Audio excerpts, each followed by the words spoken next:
सभी को अस्सलाम वालेकुम रहमतुल्लाहि बरकातहू। सभी को क्रांतिकारी जय भीम, क्रांतिकारी सलाम।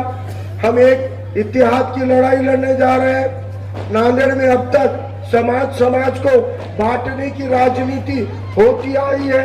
समाज को तोड़ने की, लड़ाने की, दंगों की, फिसाद की राजनीति होती आई है। लेकिन अगर हर कौम को, हर समाज को अपनी मजबूत क़यादतें मिलती है तो उनकी आवाज उठाने के लिए एक बुलंद ताकत खड़ी होती है। लेकिन आज 50 सालों से हम देख रहे हैं कि बार बार कोशिश के बावजूद कोई मुस्लिम क़यादतों को खड़ा रहने नहीं दिया जाता है।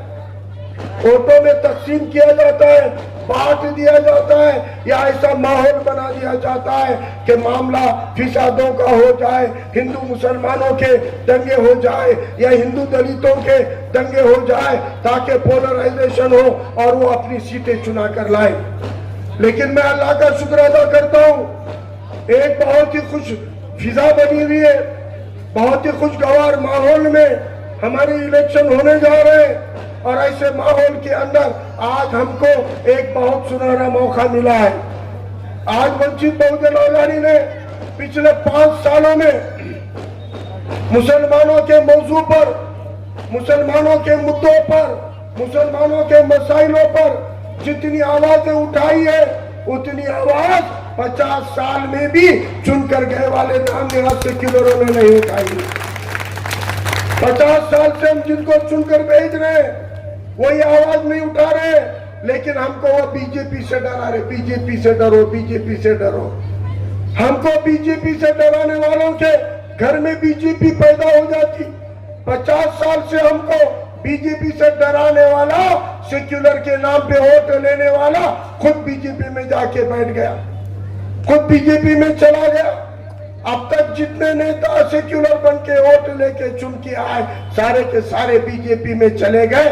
नाम गिन लो, अशोक चौहान, खटगांवकर, बोकरना, सारे के सारे कांग्रेस में पहले सेक्युलर बन के वोट लिए। अब ये हम्बरडी आया, इसके घर में बीजेपी। एक भाई कांग्रेस का उम्मीदवार है, दूसरा सग्गा भाई बीजेपी का उम्मीदवार है। आता एका घरामध्ये विधानसभेचा काँग्रेसचा उमेदवार मोहन मारुतीराव हंबर्डे आणि बीजेपीचा उमेदवार सख्खा भाऊ संतोष मारुतीराव हंबर्डे। अरे तू बीजेपीशी लढायला आधी खराब तर लढ। मोहन अण्णा पहिले पैसे लढ। सख्खा भाऊ चड्डी गँग मध्ये आहे, आरएससी ची चड्डी घातलेला आहे। आधी आपल्या भावाची चड्डी बघ। या आरएसएस वाल्यांनी घर पोखरली, कारण हे आरएसएस सत्तेसाठी कोणत्याही थराला जाते। या निवडणुकीमध्ये काँग्रेसचा उमेदवार संतोष हंबर्डेचा बीजेपी वाल्याचा भाऊ, बीजेपीचा उमेदवार बीजेपीचा संतोष हंबर्डे, आरएसएस चा उमेदवार दिलीप कंदकुर्ते। अपक्ष नाही आहे ते, त्याला अपक्ष समजण्याची चूक करू नका। गेल्या निवडणुकांना अपक्ष म्हणून सेक्युलर लोकांचं मतदान फोडायचं काम केलं होतं। कंदकुर्ते अपक्ष नाही, आरएसएस चे। विश्वास होत नाही तर चड्डी घातलेली फोटो व्हायरल झालेली आहे, चड्डी घातलेली फोटो व्हायरल आहे। त्यामुळे मित्रांनो, यंदा आपल्याला एक प्रश्न विचारायचा आहे हंबर्डेला। मोहन हंबर्डे आला तर त्याला विचारायचं, मोहनराव 20 तारखेला मतदानाला जाल, आधी स्वतःच्या विधानसभेचा मतदान स्वतःच्या निशाणीचं बटन दाबून कराल, पण बाजूला दुसरी मशीन ठेवलेली आहे लोकसभेची। मग लोकसभेच्या मशीनवर गेल्यावर मोहन हंबर्डे तू कोणाचं बटन दाबणार आहे? स्वतःच्या पक्षाचा उमेदवाराचा बटन दाबला तर भावाला बेईमान होशील, आणि भावाचं बटन दाबला तर पक्षाला बेईमान होईल। हे संतोष हंबर्डे संघ भी होणार आहे, हे मोहन हंबर्डे संघ भी होणार आहे। दोघही भाऊ पक्षाला तरी बेमान होतील, नाहीतर भाऊ भावाला तरी बेमान होणार आहे. हे यांच्या धोरणातली बेमानी आहे, यांच्या धोरणातली बेमानी आहे. समजून घ्या. हे ज्या समाज घटकाच्या नावानं मतदान घेतात त्या समाजाच्या 179 आमदार आहेत विधानसभेमध्ये मराठा समाजाचे.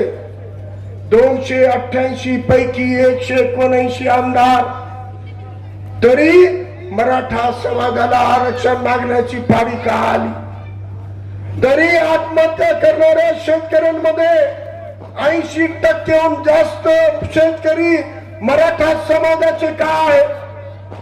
एमपीएससी यूपीएससी पोलीस भरतीत नंबर लागला नाही तर आत्महत्या करणारे अर्ध्याहून अधिक विद्यार्थी मराठा समाजाचे काय? हे स्वतःच्या समाजाचे झाले नाही, तुमच्या आमच्या समाजाचे काय होणार आहे? तुमच्या आमच्या समाजाचे काय होणार आहे? जाऊन बघा. प्रत्येक खेड्यामध्ये स्मशानभूमीचा प्रश्न सुटला नाही, कब्रस्तानला निधी दिला नाही, ईदगाहला निधी दिला नाही. 80% निधी स्वतःच्या सगळे सोयऱ्यामध्ये वाटले, सगळे सोयऱ्यामध्ये. तेव्हा मग तुम्हाला दलितांच्या, मुसलमानांच्या, बौद्धांच्या वस्त्याही दिसत नाही आणि आमचे कामही दिसत नाहीत. या मार्केटला कोणताही माणूस येताना नाकाला कापड लावून येतो, कारण यांनी या मार्केटमध्ये स्वच्छतेसाठी हवे तसे बंदोबस्त केले नाही. या मार्केटला पाहिजे ते सुविधा दिल्या नाही, या मार्केटसाठी डेव्हलपमेंट केलं नाही. सगळा निधी घर भरण्यामध्ये टाकला. अरे तुझ्या एका वर्षाच्या 2% निधीमध्ये आमच्या मच्छी मार्केट परिसरातलं सगळं घाण वास संपला असता, पण ती पण तुमची नियत नाही.